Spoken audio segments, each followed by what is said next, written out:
Whaatalo whātu telefono Radio Samoa le nei tae au si mai alo whaafonga o talo leso tofi. Ua mālole whina o le grounded kiwis na tu inatu i le whaamasinonga whaasanga i MIQ po anofuanga whaanofo i sea. O le masino Februari na o ele kulupu o tā ua le grounded kiwis o loo tutu mo tanta kiwi na poloka i atunu umamau i taimil COVID. Ona o le le fia le system lea sa wha o ngai sa ili mai ei potu i nofuanga whaanofo i sea. Ma o lea sa tau la ile fina wa lea kulupu, mai le masino se te mai o mai le aso se fulu fitu o te se ma o le tausanga whaato a umatu.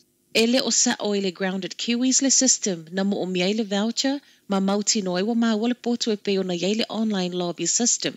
Ai mai so le awala na ilo ai e sui o le pūlenga. Tālo sanga e anga wa a mo emergency applications, ma maa waia wa noa i no fuanga whaanofo i sea. Mai le whaamisinonga maa walunga ana nafi. Ele i tonu le system pe afa atusa i le tau mia i o ai ata tau e tau e ona toi fo i mai tangata kiwi. Ai mai se fulinga mai ele o se system mau tu. Ma e o fo i le ilo, ma ta li o tālo sanga i anga wa ai lalo emergency, e ono iei le tūlanga fisilingia. Ai se tali o le ministal COVID Chris Hipkins e tu sa malefai unga wa au mai, o le alava sa tau ma whaile malo e pui ni usila, mai le ulu fale mai o le wha mai, ma o lo wa ai i le wha ai unga le wha masinonga. To o tele ele o langolango ina le tu ilunga le visitor levy e a siai Stewart Island.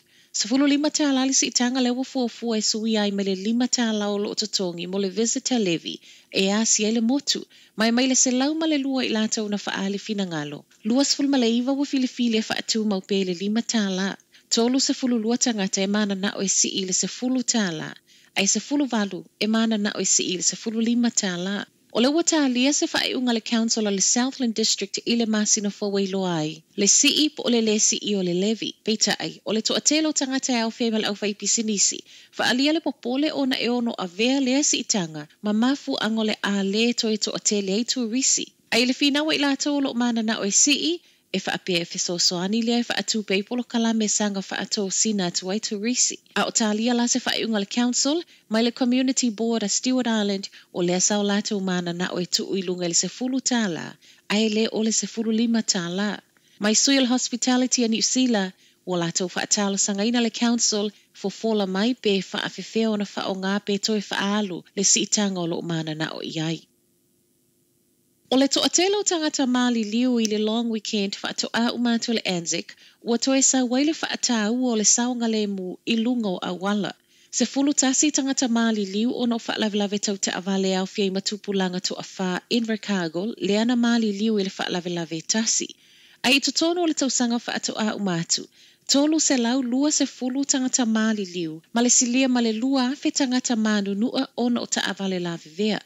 O le amatanga le tausanga na whaalawi loa i le isi video le whaalawi loa le waka kotahi po o le pūlenga o ta avale afi. Ma o loo tau la i lea i lea o ina o tangata i le saunga le mu.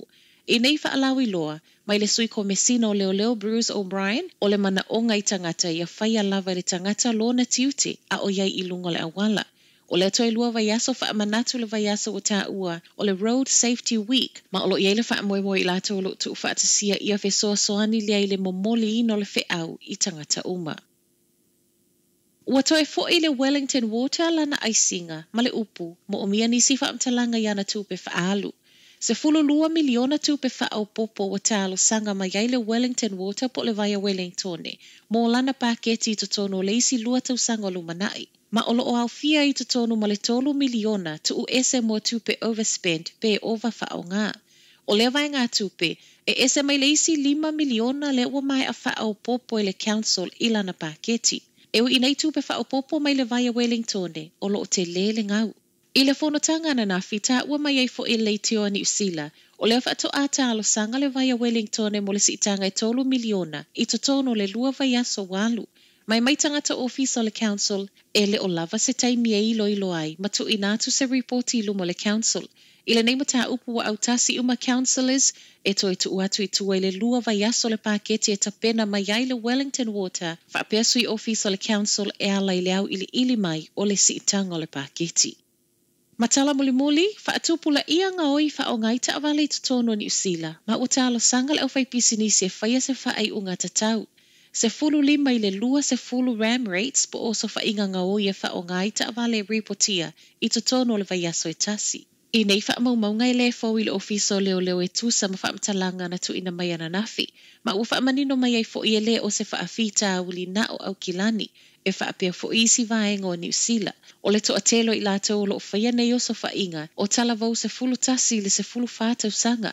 Whaalia I le whaatono le Dairy and Business Owners Group I tala le tio New Zealand, wa pe ua o New Zealand I se tūlanga wa le eini tūla whono I ta iai. Ai mai le ofiso leo leo, e le ngata wa talo sanga I mātua se iwa ai ane whanau, community a ngālu lue whaatasi. Ai whaapea kulupu I lunga le social media, o lo o tele I na tau la mua I whaasala launga e una iai o so whainga whaapea nei, o le fo iwo o iai le ofisa I nei kamupani I a mauti noa, o lo o tutusa le whe au o lo o maua e tangata uma.